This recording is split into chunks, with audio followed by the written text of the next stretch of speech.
Labvakar, man mīļie! Mēs tagad svinēsim svētkus, un katru dienu ir jāatcerās, kas mums ir labs, un visu to, kas mums nav, par to mēs tagad nedomāsim. Un labs mums ir tik ārkārtīgi daudz. Laba veselība, ja ar galvas pleciem.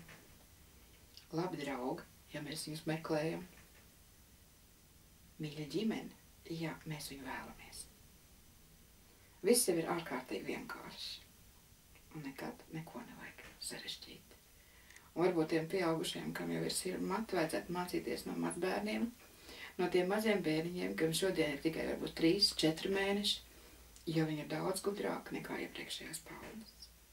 Viņi lieku laiku un enerģiju netērē. Tātad lieki nepļāpā, neaprunā citus. Nemeklē vainu citos, bet skatās uz sevi. Viņi priecājās par katru sīkumu, un mums arī to vajadzētu darīt.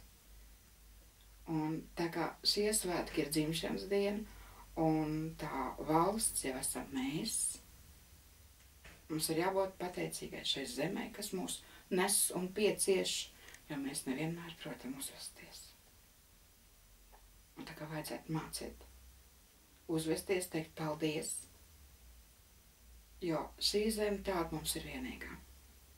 Sevišķi vietas pasaules, par kuru varbūt, kā parasti, mēs neprotam saprast. Tāpēc ir vienai daļai, kā sprīdīšiem, jāiet uz pasauli skatīties, lai saprastu to vienīgo lietu, ka nekur nav tik labi kā mājās.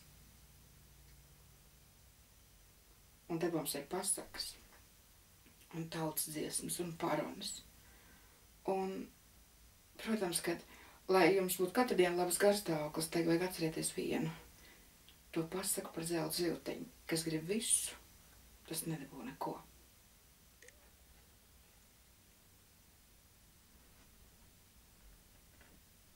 Tikai lūdzu svētkus svinēt, teikt viens otram labus vārdus, un nevis cilāt lielas smagas glāzes. Jo labi vārdi ir skaistākās zāles, kāds vispār var būt. Uz priekšu reizi nedēļā noteikti tikšos.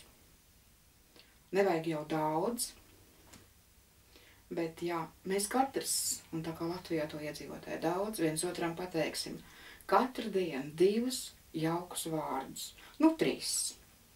Pa, cik tu labi izskaties. Vai cik tev labi sanāca. Tad jau mums aptiekas vairs nebūs vajadzīgs. Un tas taču ir tik vienkārši. Protams, ka pirmā reize noteikti ir vis tā grūtākā. Ja mums ir kauns teikt labus vārdus, mēs esam pieraduši. Bet, kā es vienmēr esmu teikusi, kauns ir lepnībai brālis. Tātad jātiek vaļā no savu kaunu, jo īstenībā kauns ir tikai sakt. Viss cits vajag sakt. Un sākt vajag nevis kaut kad pēc mēneša, bet vēlams jau tūlīt un tagad. Uz drīzu redzēšanos un sadzirdēšanos es jums vienmēr būšu blakus.